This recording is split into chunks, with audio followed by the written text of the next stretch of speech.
Mau tahu Ustadz Somad di mana aja, sedang di mana, bersama siapa, ngapain aja? Jangan lupa tonton terus Hi Guys Official. Subscribe, like, share, and comment. Hi Guys Official, mantap.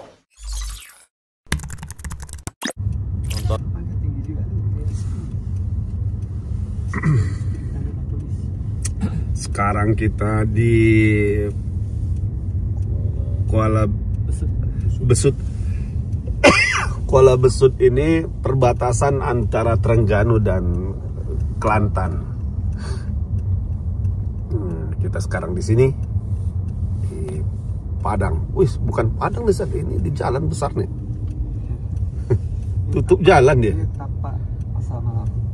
Pasar. Masuk kanan, langsung masuk kanan. Oke.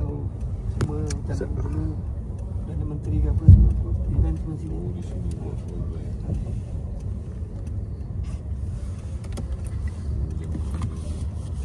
Allahumma inna nas'aluka al-huda wat-tuqa wal-'afafa wal-ghina. Allahumma irzuq ikhwanana al-muslimin wal-mujahidin fi Filastin wa fi ahli Gaza wa fi kulli makan wa fi kulli zaman wa fi kulli ardi al-Islam.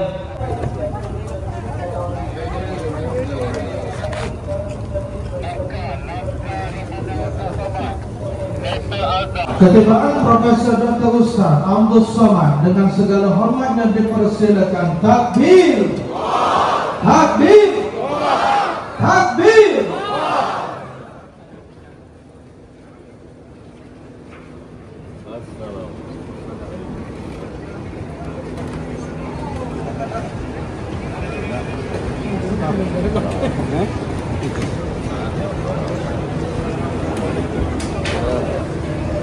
Arahkan Ustaz di situ duduk deh. Di bangku kedua. Bang, bangku kedua, Bang.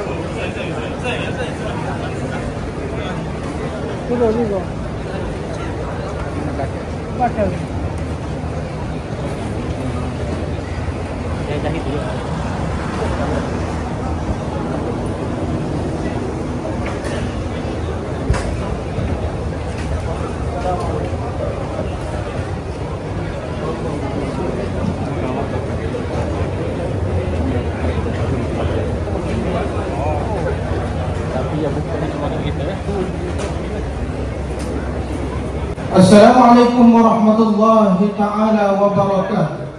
Bismillah, nafas pertama mencari redha dan rahmatnya. Majlis dimulakan penuh bermakna dengan harapan diberkati segala.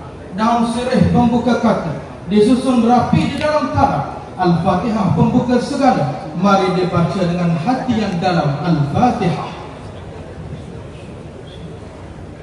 Alhamdulillah, setinggi kesyukuran kita rafakkan kehadrat Allah Subhanahu wa taala kerana dengan limpah rahmat dan izinnya kita semua dapat berkumpul dalam majlis ilmu sempena sambutan Ma'al Hijrah di peringkat Dun Kuala Besut pada malam yang penuh barakah ini.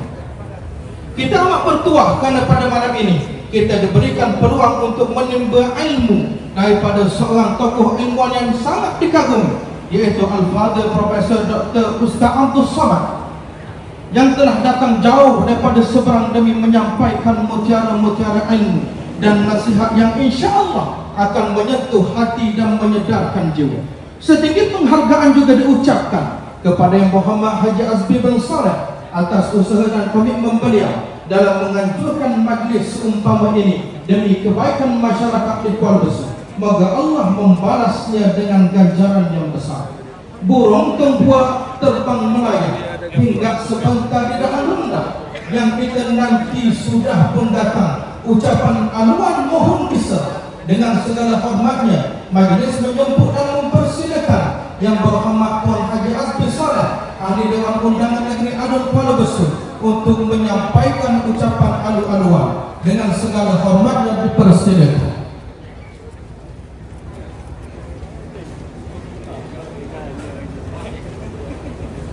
Bismillahirrahmanirrahim.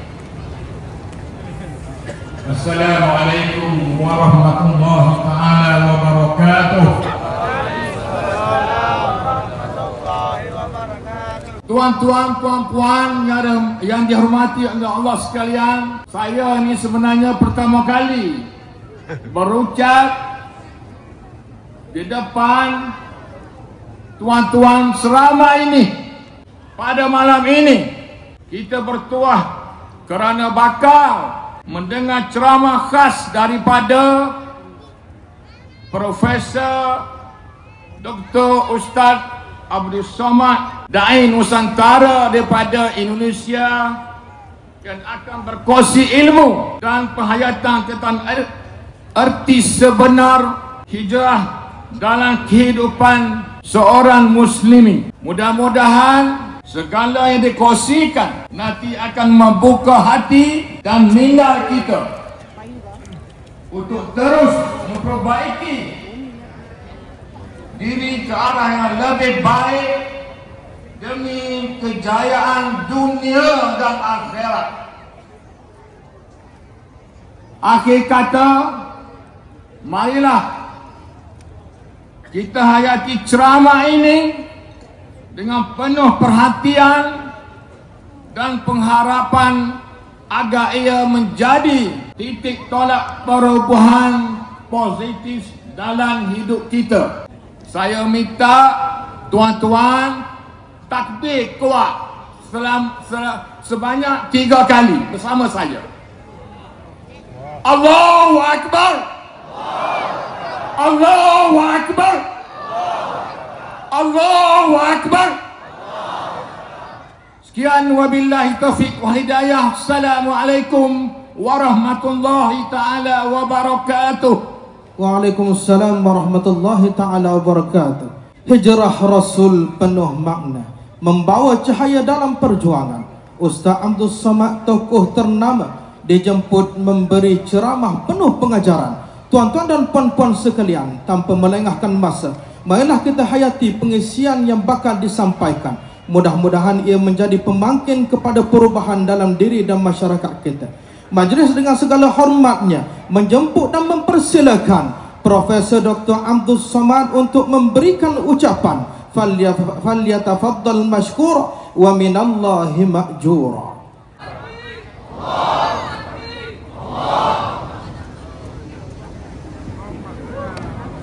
Bismillahirrahmanirrahim.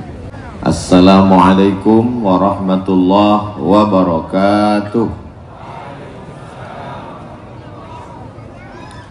Memang cantik burung balam hinggap di atas dahan.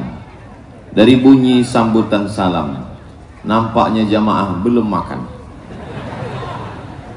Apa kabar semua?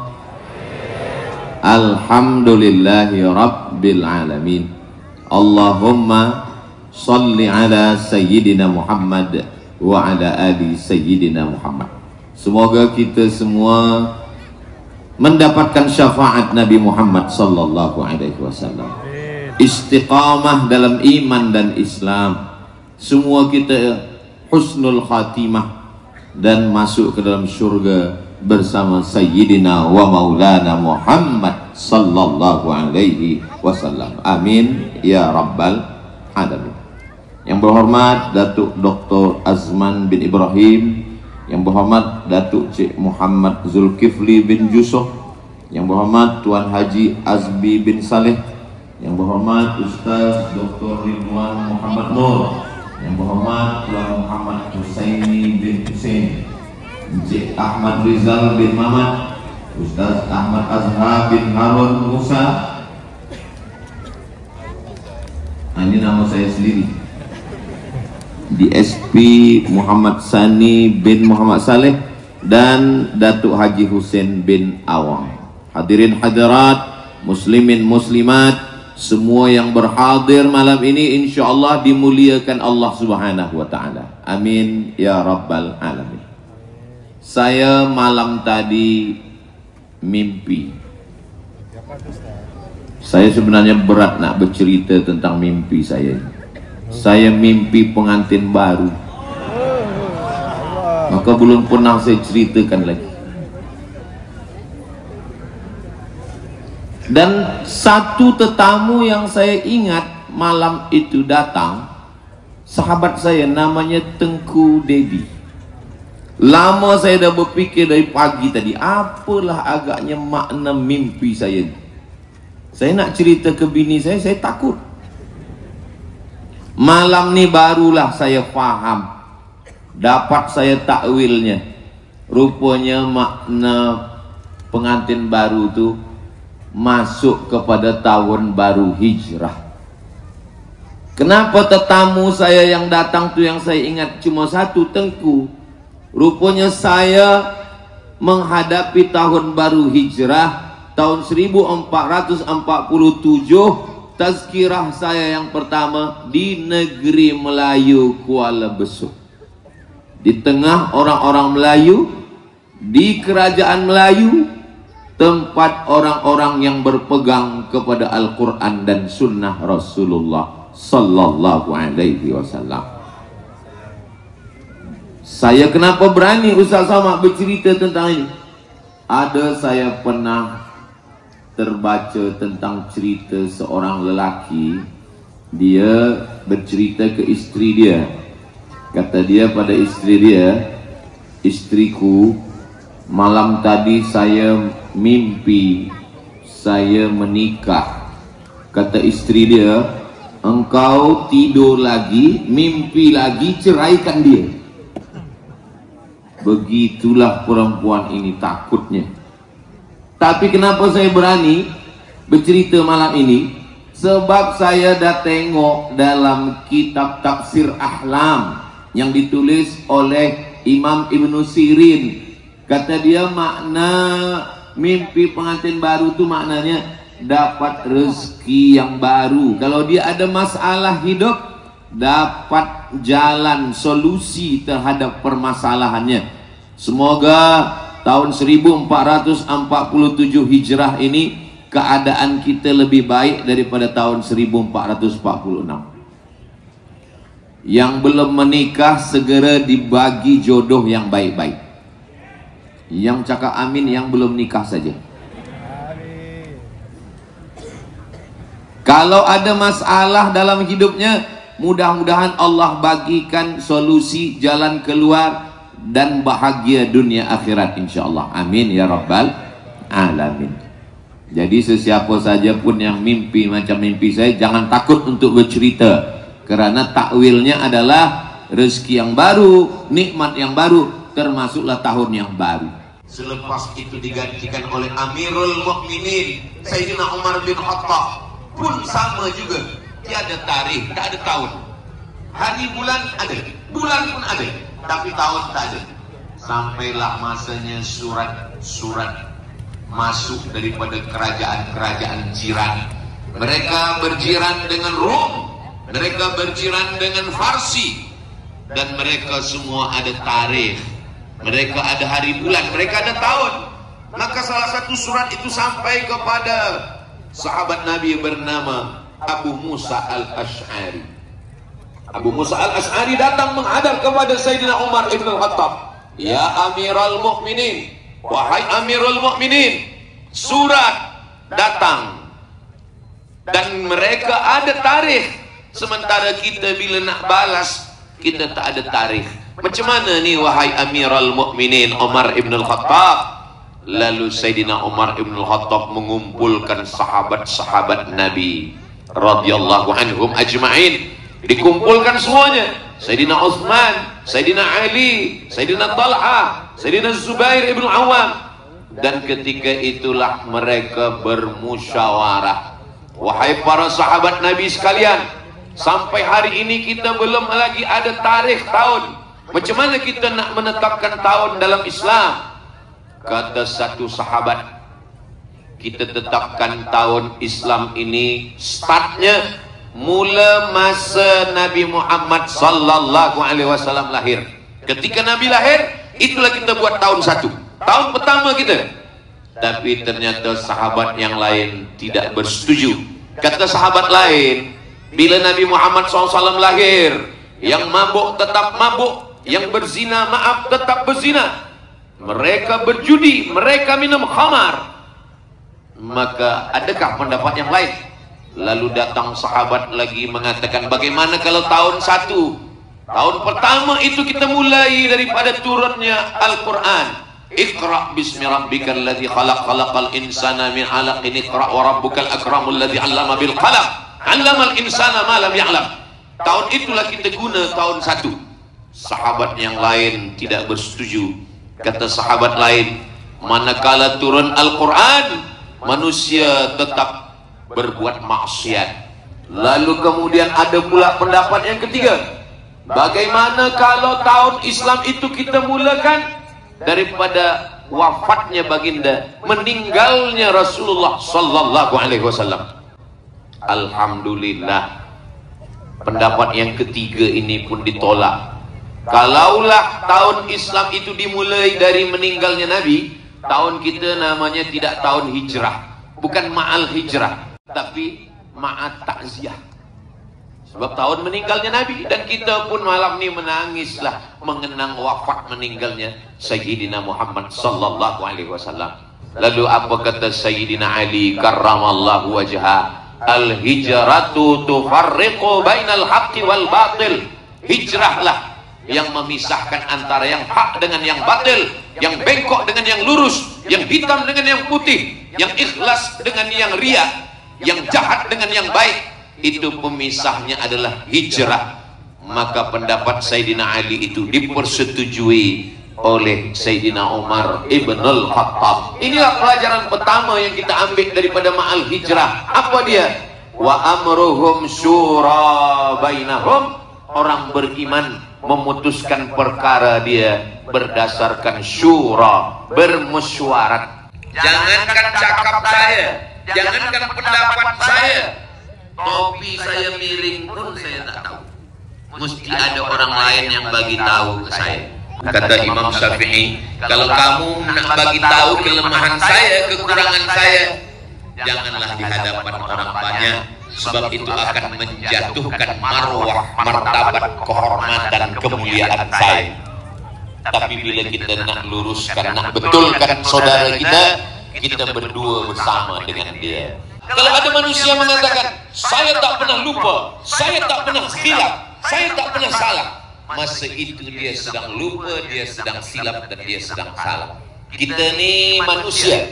Manusia diambil dari kata nasia. Nasia artinya lupa. Manusia adalah manusia yang lupa. Yang kaya lupa dia pernah susah. Yang berkuasa lupa bahwa dia rakyat jelata. Orang yang berilmu alim lupa bahwa dia awam, dia manusia.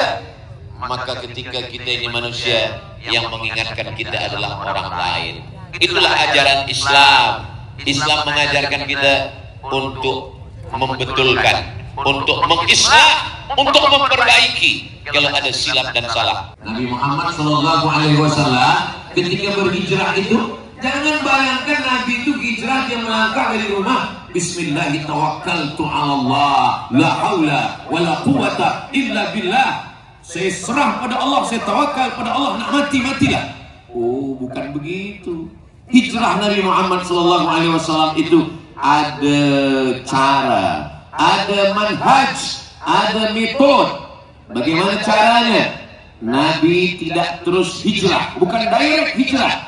Dia transit dulu di gua, di batas bukit namanya Jabal Sur, lalu kemudian naik ke atas Jabal Sur. Mesti ada yang menemani di atas Jabal Sur. Itulah dia Sayyidina Abu Bakar Siddiq radhiyallahu anhu. Tapi di atas tempat tidur Nabi, di bilik Nabi, nanti orang kafir Quraisy akan masuk ke bilik Nabi dan mereka akan mencari Nabi. Mesti ada pula seorang yang tidur di tempat tidur Nabi. Itulah dia Sayyidina Ali bin Abi Thalib radhiyallahu anhu. Lalu kemudian yang di atas itu, mereka tidak turun selama 3 hari 3 malam. Mesti ada yang membawakan makanan di atas.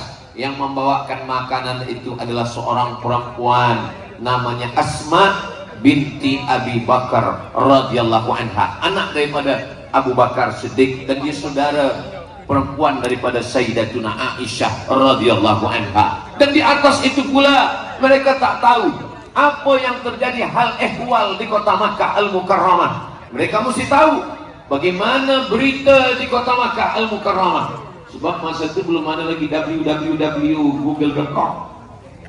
Maka mesti ada yang membawa berita ke atas. Maka naiklah sahabat namanya Abdullah bin Abi Bakar Siddiq. Bila siang dia di Makkah, bila malam dia naik ke atas membawa berita apa yang terjadi. Dan di bawah ini mesti ada yang menjaga. Kalau tiba-tiba saja musuh-musuh ini naik ke atas, bagaimana? Maka mesti ada yang menjaga di bawah. Dia membawa kambing, dia mengembala kambing. Orang kafir Quraisy menengok, oh ada pengembala kambing di bawah, dan dia adalah Amir bin Fuhairah. Dan mereka di atas 3 hari 3 malam. Hijrah itu hari Khamis. Hijrah itu bermula daripada hari Khamis, dan malam pertama di Jabal Sur itu adalah malam Jumat. Masya Allah, tabarakallah. Hari ini pun bertepatan dengan hari Khamis, dan malam pertama di Jabal Sur adalah malam Jumat. Malam ini saya malam pertama nih di Jabal Sur, di Kuala Besut. Malam Jumat, malam Sabtu, malam Ahad, 3 malam. Hari Ahad malam Isnin barulah dia bertolak menuju Al-Madinah Al-Munawwarah. Jangan hanya pasrah saja, bertawakal saja kepada Allah tanpa ada cara, tanpa ada ikhtiar, tanpa ada usaha. Ini bukan ajaran Islam. Saya tak ingin kita menghadapi ma'al hijrah tahun baru 1447 ini tak ada ikhtiar kita sama sekali. Nanti seorang istri bertanya kepada suaminya, abang, macam mana kita menghadapi ma'al hijrah ini? Kita pasrah saja pada Allah. La haula wa la quwata illa billah. Apa yang nak terjadi, terjadilah. Nak mati, matilah. Bukan ajaran Islam. Selamat untuk Hi Guys Official. Semoga liputannya menjadi inspirasi buat anak-anak muda.